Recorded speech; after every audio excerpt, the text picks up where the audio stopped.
사도 바울이 빌립보를 전도 여행할 때 귀신 들린 점치는 여종을 고쳐주었고, 그리고 자주장사 루디아를 전도했고, 자신을 감옥에서 감시하던 간수의 가족들을 회개시켜 세례를 주어 빌립보 교회가 시작이 됐습니다.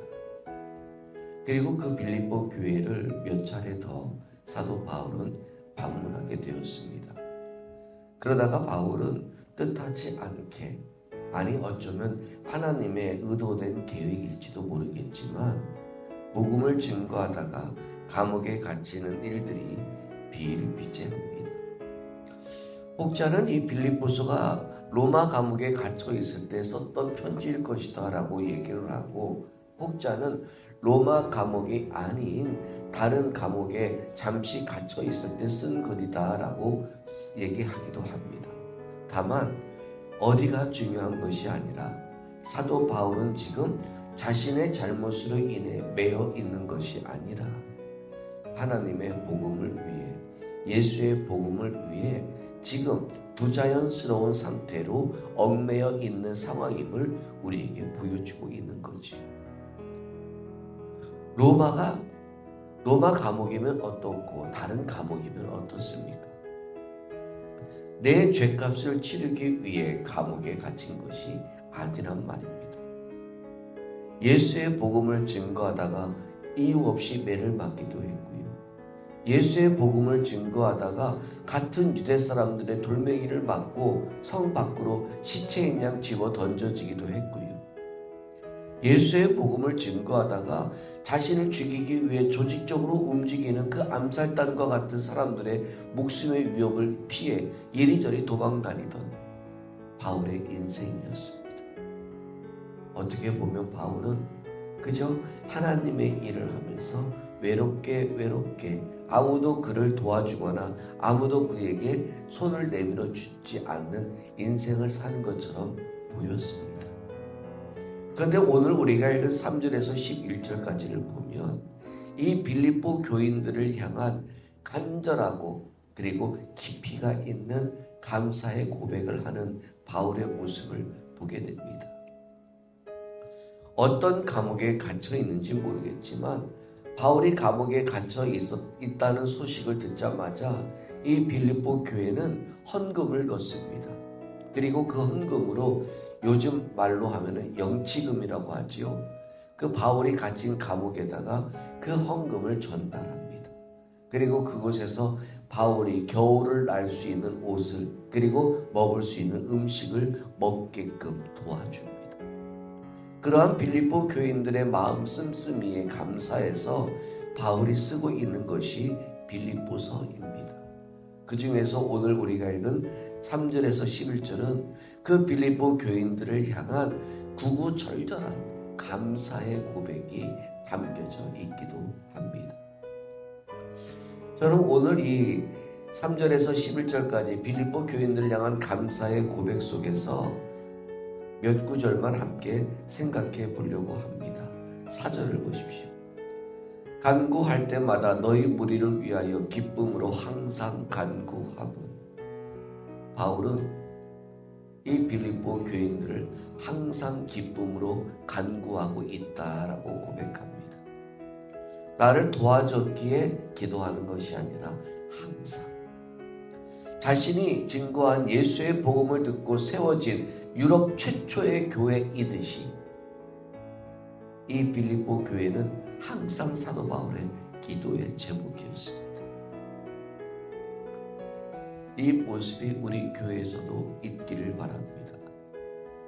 교회는 서로가 서로를 위한 기도가 없으면 교회가 아닙니다. 우리 교회 부흥되게 해달라고, 우리 교회 든든하게 해달라고, 그것은 두세 번째 기도 제목입니다. 첫 번째 기도 제목은 교회 안에 있는 서로를 위한 중보 기도가 첫 번째 기도 제목이어야 합니다. 교회에서 이 서로를 위한 기도가 없다면 그건 교회가 아닙니다. 바울은 자신이 감옥에 갇혀 있으면서도 빌립보 교인들을 향해서 항상 간구했다라고 얘기를 해요. 그런데 항상 간구했는데 무엇으로 기도했다고요? 기쁨으로 간구했다고요. 빌립보 교회가 기뻐할 일이 별로 없어요. 빌립보 교회는 이 문화 저 문화가 다양하게 섞여 있는 곳이에요. 그리고 빌립보 교회는 우상이 넘치는 도시예요. 그리고 빌립보 교회는 로마에 퇴역한 군인들이 모여 사는 휴양지로 유명한 도시예요. 그럼 빌립보 교회에 감사할 일이, 교회가 잘 될 일이 뭐가 있겠어요? 그런데도 기뻐해요. 왜요? 하나님이 살아계시니까. 이들이 기뻐하는 건 교회가 잘 돼서가 아니라 하나님이 살아계시니까. 그리고 또 하나, 이 빌립보 교회를 향해서 이 사도 바울이 감사하고 있는 마음은 여러분 8절을 보십시오. 내가 예수 그리스도의 심장으로 너희 무리를 얼마나 사모하는지 하나님이 내 증인이시니라. 바울이 빌립보 교인들을 얼마나 사랑하는지 뭐라고 얘기를 해요? 예수 그리스도의 심장 같다고 얘기를 해요. 예수 그리스도의 심장은 뭐예요? 바로 십자가예요. 예수 그리스도의 심장은 우리들을 향하신 예수의 사랑은 십자가예요. 당신의 몸에 있는 모든 물과 피를 다 쏟아 부으시면서까지 십자가에 매달려 죽으셨잖아요. 누구를 위해서요? 나를 위해서요.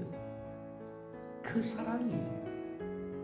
그러니까 바울은 내가 너희를 위해 죽어도 여한이 없다, 이 고백을 하고 있는 거지.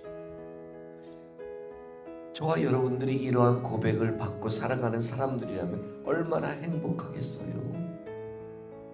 누군가가 저와 여러분들을 생각할 때에 내가 널 위해서 항상 기쁜 마음으로 기도하고 있어, 이 말을 듣는다면 얼마나 즐거울까요? 그 누군가 여러분들을 향해서 내가 예수의 십자가처럼 너를 사랑하고 있어, 이런 말을 듣는다면 얼마나 즐거울까요? 그런데 우리는 그 말을 사도 바울이라는 사람이 아니라 예수 그리스도를 통해 듣고 살아가고 있잖아요. 주님은 저와 여러분들을 기뻐하신대잖아요. 저와 여러분들을 당신의 자녀로 부르셨고 당신의 자녀로 삼으셨고 내가 너를 택하여 지명하여 불러서 내 것이라고 불러서 너무 기쁘다고 하시잖아요. 그리고 당신의 독생자이신 예수를 보내주시면서까지 저와 여러분들을 구원하실 만큼 대단히 소중한 존재라고 하잖아요. 그럼 우리 그런 관심 받고 살아가는 자들처럼 오늘도 평안하게 웃으며 대단한 존재로 자신을 생각하며 살아갔으면 좋겠어요. 별것 아닌 돌뿌리에 걸려 넘어질 만큼 별 볼 일 없는 존재들 아니십니다. 별것 아닌 사람들에게 여러분 상처받고 마음 끙끙 아파하실 여러분들 아니십니다. 여러분들은 성령이 우리를 대신해서 기쁨으로 주께 대신 기도하는 중보 기도의 대상자들이시고 예수가 십자가에서 모든 걸 내어주시면서까지 사랑하실 만한 주님의 사람들임을 기억하시고 오늘도 그런 당당함으로 예수의 이름으로 나아갈 수 있고 살아갈 수 있고 그리고 고개를 빳빳이 드시고 어깨를 펴시고 주님을 향해 뛰어나갈 수 있는 한 날이 되시기를 주의 이름으로 축원드립니다.